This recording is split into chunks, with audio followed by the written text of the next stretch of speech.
नमस्कार साथियों, एग्रीहब के ई प्लेटफॉर्म पर आपका हार्दिक स्वागत है। तो हमने कल चर्चा की थी अमाशय के आधार पर पशुओं का वर्गीकरण। तो पशुओं का वर्गीकरण हमने किया था कि अमाशय के आधार पर पशु तीन प्रकार के होते हैं: रोमांथी, अरोमांथी, आवासीय रोमांथी। और रोमांथी पशु है उनका जो पेट है चार भागों में विभक्त होता है: रुमेन है, रेटिकुलम है, ओमेजम है, एबोमेजम है। तो इनके बारे में हमने चर्चा कर ली थी। छोटे छोटे टॉपिक है, ज्यादा कुछ है नहीं। वन लाइनर क्वेश्चन बनते हैं, एक क्वेश्चन बन जाता है। तो आपको सभी क्वेश्चन तो सभी जो है टॉपिक हमें पढ़ने होंगे, है ना।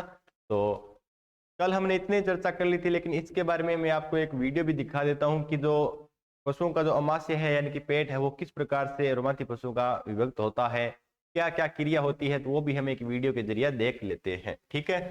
तो इसमें देखते हैं, ये गाय है, गाय ने घास खाया है, अभी ये जुगाली कर रही है।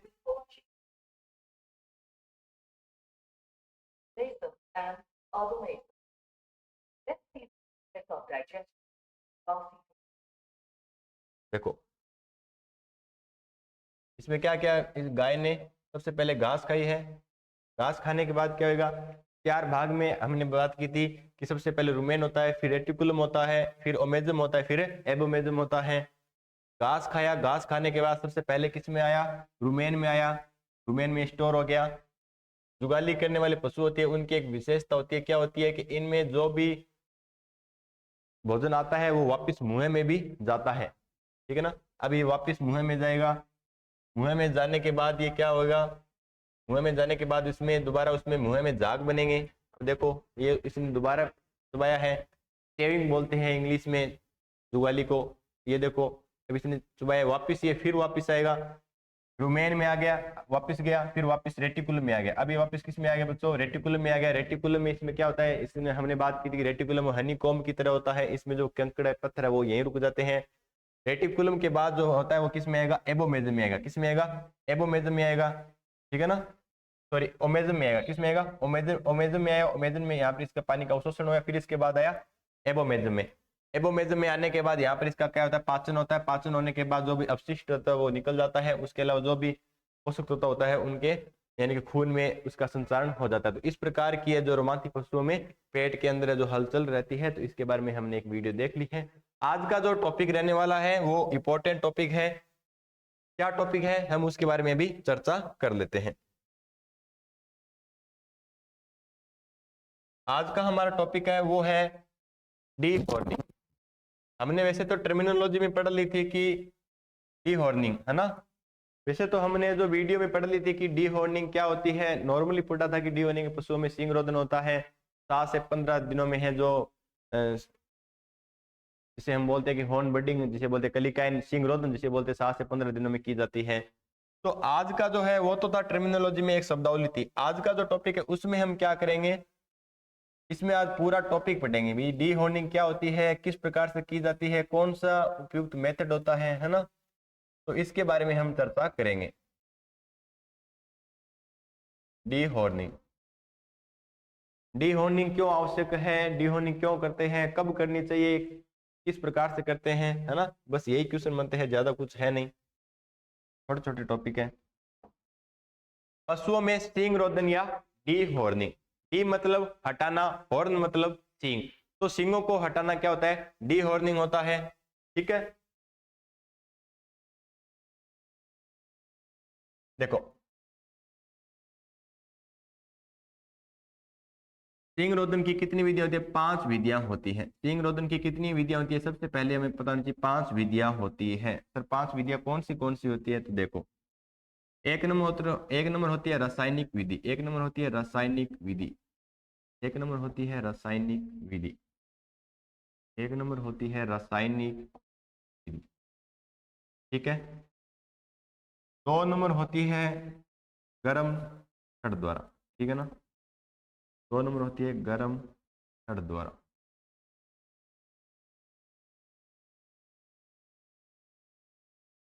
3 नंबर होती है इलेक्ट्रॉनिक डीहोनिक विधि। Electronic electronic dehorning. पहले हम पता कर लेते हैं कौन सी विधियां होती हैं। फिर हम बात करेंगे कितने ये तो हमने बात कर ली कितने प्रकार की होती है। फिर हम बात करेंगे कौन सी विधि में क्या होता है। तो 1 नंबर थी रासायनिक विधि, 2 नंबर गर्म छड़ द्वारा, 3 नंबर इलेक्ट्रॉनिक डीहोनिंग, फिर होती है इलास्ट्रेटर। इंग्लिश का नाम है इलास्ट्रेटर। इलास्ट्रेटर मेथड बोल सकते हैं इसको। हिंदी में बोलते हैं रबर विधि, हिंदी में बोलते हैं इसको रबर विधि, रबर। ठीक है। 5 नंबर होता है आरी के द्वारा, है ना। 5 नंबर होता है आरी, क्या इसको बोलते हैं 100। 5 विधियां होती हैं। डी हॉर्निंग की कितनी विधियां होती हैं? 5 विधियां होती हैं। 500 विधियों में क्या होता है देखो, रासायनिक विधि सबसे इंपॉर्टेंट क्वेश्चन बनता है। रासायनिक विधि थे जिसे बोलते हैं केमिकल मेथड। क्या बोलते हैं? Chemical method. रासायनिक विधि में क्या होता है कि एक रसायन की छड़ होती है। कौन से रसायन की छड़ होती है? तो हमने वैसे तो बात की थी पिछले वीडियो में, KOH की या तो छड़ हो सकती है, सबसे उपयुक्त छड़ होती है KOH की। दूसरी कौन सी ली जाती है? NaOH, NaOH की। दोनों ऑप्शन में हो कि सिंग रोधन की सबसे उपयुक्त कौन सी छड़? KOH की। कास्टिक पोटास बोलते हैं। क्या बोलते हैं? Caustic potash. इसको क्या बोलते हैं? Sodium hydroxide. क्या बोलते हैं? Sodium hydroxide. अगर पूछ ले कि सिंग रोधन की सबसे उपयुक्त विधि कौन सी है, तो कौन सी है? रासायनिक विधि है। कौन सी बच्चों? रासायनिक विधि है। क्योंकि रसायन में यानी कि केमिकल से करते हैं तो अब आपको पता है खतरा नहीं रहेगा। गर्म छड़ के द्वारा करेंगे, अब लोहे की छड़ होती है, लोहे की छड़ से अगर करेंगे तो कीड़े पड़ने के भय रहता है। इलेक्ट्रॉनिक डी होनिंग विधि में क्या होता है? इलेक्ट्रॉनिक नाम से पता चल रहा है ये क्या होती है? बिजली से चलती है। डी मतलब हटाना, होन यानी सींग। इसमें क्या करते हैं? 1000 डिग्री फ़ारेनहाइट पर इसको गर्म करते हैं और 10 सेकंड के लिए क्या रखते हैं? सींग कलिका पर रखते हैं, जब तक उसमें खून न निकले। जब खून निकल जाता है तो उसको छोड़ देते हैं, जिससे सींग आगे वृद्धि नहीं करते हैं। इलास्ट्रेटर या रबर विधि क्या होता है? इसमें क्या करते हैं? ये छोटे पशुओं में काम में ली जाती है। किसमें? छोटे पशु कह सकते हैं या कह सकते हैं छोटे सींगों में। तो छोटे सींग कितने? यानी कि जिनके 10 सेंटीमीटर लंबे सींग होते हैं, जिनके 10 सेंटीमीटर लंबे सींग होते हैं, जैसे आपको पता है किसकी? भेड़ या बकरी के होते हैं, तो उनमें ज्यादा अपनाई जाती है। सींग तो बड़े बड़े होते हैं, इतने बड़े भी होते हैं, इतने बड़े भी होते हैं, इतने बड़े भी होते हैं। तो अब आपको तो जो 10 सेंटीमीटर तक होते हैं उनमें इलास्ट्रेटर या रबर विधि काम में ली जाती है। इसमें क्या करते हैं? यहाँ पर है जो टाइट रबर पहना दिया जाता है।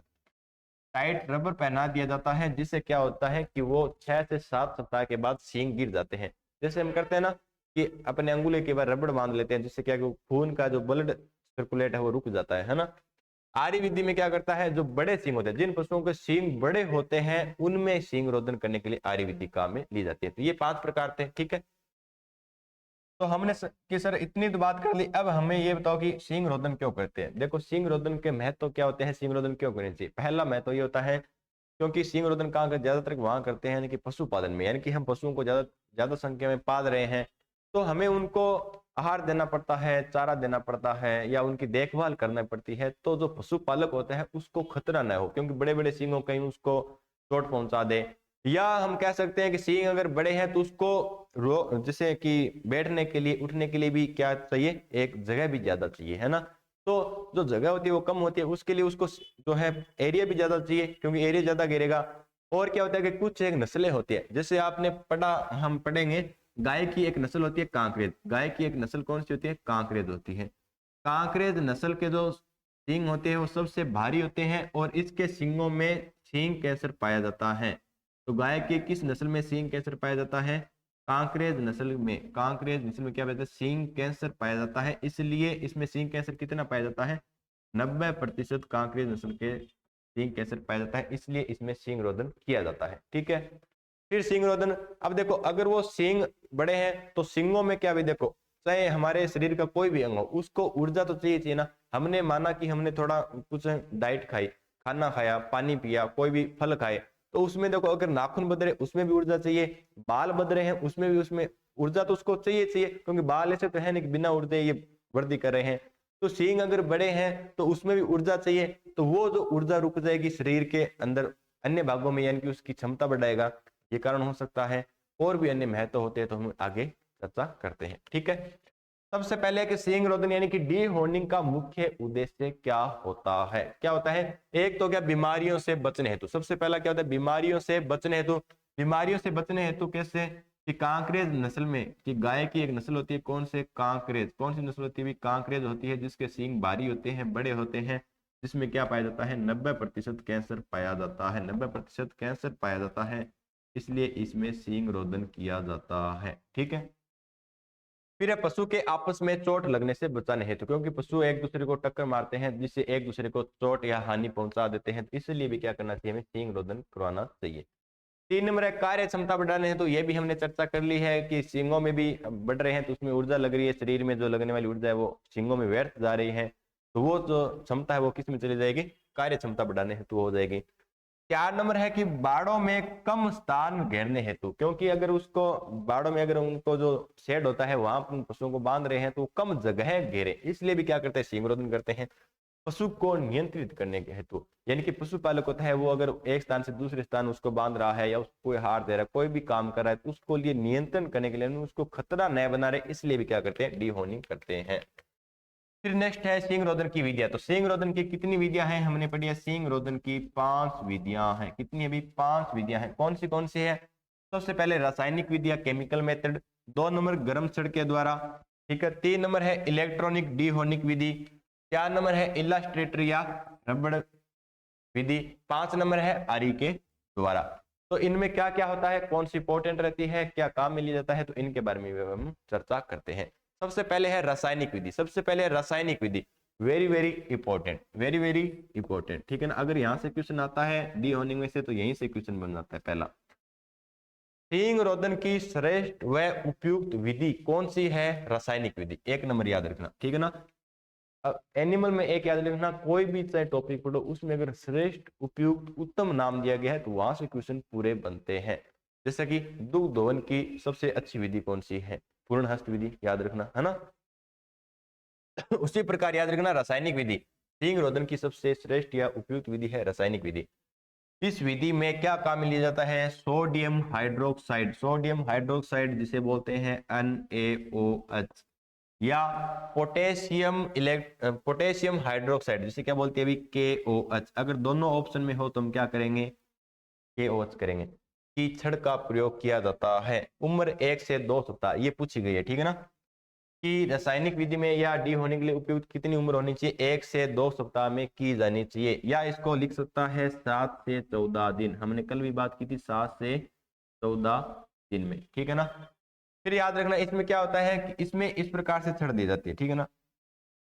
इसमें क्या होता है कि इस प्रकार से एक छड़ दी जाती है, और इस छड़ में क्या होता है कि आगे की जो रोड होती है ना, ये क्या होती है? कास्टिक पोटास की होती है या अन्य उच्च की बनी हुई होती है, जिसके द्वारा सिंक कलिका पर रखी जाती है। फिर दूसरी है गर्म छड़ द्वारा। रासायनिक विधि में क्या होता है कि उसमें रसायन होता है पोटेशियम हाइड्रोक्साइड या सोडियम हाइड्रोक्साइड होता है, जिससे क्या होता है कि उसमें कीड़े पड़ने के भय नहीं रहता है। लेकिन गर्म छड़ ये क्या होता है? ये लोहे की बनी होती है। तो लोहे, जब आपको पता है लोहे को हम किसी भी, चाहे अंगुली कट जाए, चाहे कोई भी चोट लगती है, तो लोहे से कीड़े पड़ने के भय रहता है। इसमें भी 1 से 2 सप्ताह की आयु पर सींग रोधन किया जाता है। इसमें पशु के कीड़े लगने के भय रहता है। तो इस प्रकार की ये जो छड़ होती है गोल लोहे की। 3 नंबर है इलेक्ट्रॉनिक डी हॉर्निंग विधि। तो नाम से पता चल रहा है इलेक्ट्रॉनिक यानी बिजली, डी मतलब हटाना, हॉर्न यानी सींग होता है। तो सींगों के हटाने के लिए इलेक्ट्रॉनिक विधि। इलेक्ट्रॉनिक डी हॉर्निंग विधि में क्या करता है? ये बिजली के द्वारा चलती है। यंत्र पूछ ले कौन सा होता है, तो इलेक्ट्रॉनिक डी हॉर्निंग हो जाएगा। इस विधि में डी हॉर्नर नामक यंत्र, कौन सा भी? डी हॉर्नर नामक यंत्र काम में लिया जाता है। याद रखना टेम्परेचर, याद रखना कितने टाइम तक रखा जाता है, ये याद रखना। एक तो है 1000 डिग्री फारेनहाइट। 1000 डिग्री फारेनहाइट याद रखना, ये सेल्सियस नहीं है। ठीक है, सेल्सियस नहीं है, क्या? अभी फारेनहाइट है।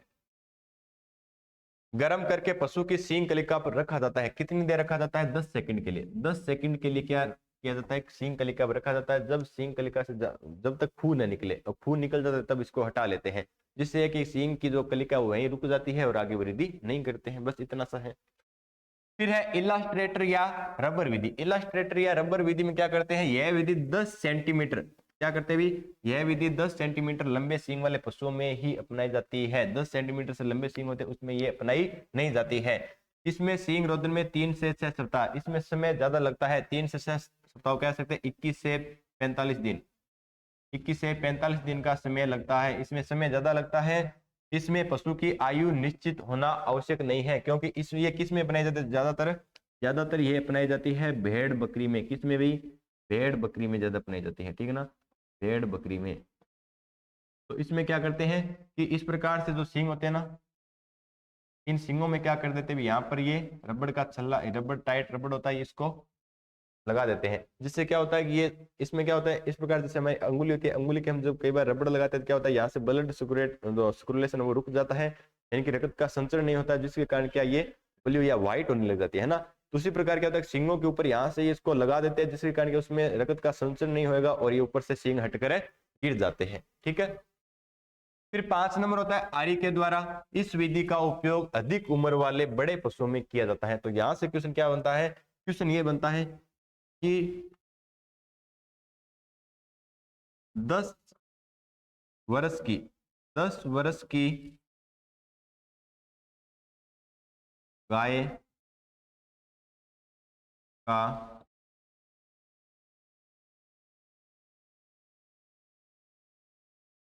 सींग रोदन की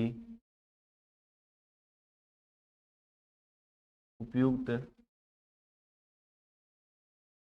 विधि है।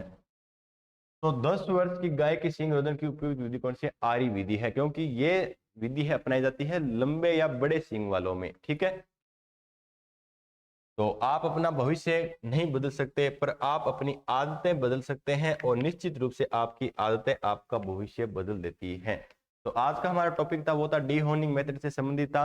अब हम 2 मिनट में रिवीजन कर लेते हैं कि डी होर्निंग विधि, ठीक है ना, यानी कि सींग रोदन की कितनी विधि होती है? 5 विधियां होती है। 1 नंबर होती है रासायनिक विधि, 2 नंबर होती है गर्म छड़ द्वारा, 3 नंबर होती है इलेक्ट्रॉनिक डी होर्निंग विधि, 4 नंबर होती है इलस्ट्रेटर या रबड़ बैंड विधि, और 5 नंबर कौन सी होती है? आरी के द्वारा। तो उम्मीद करता हूं आपको वीडियो अच्छी लगी। Thank you.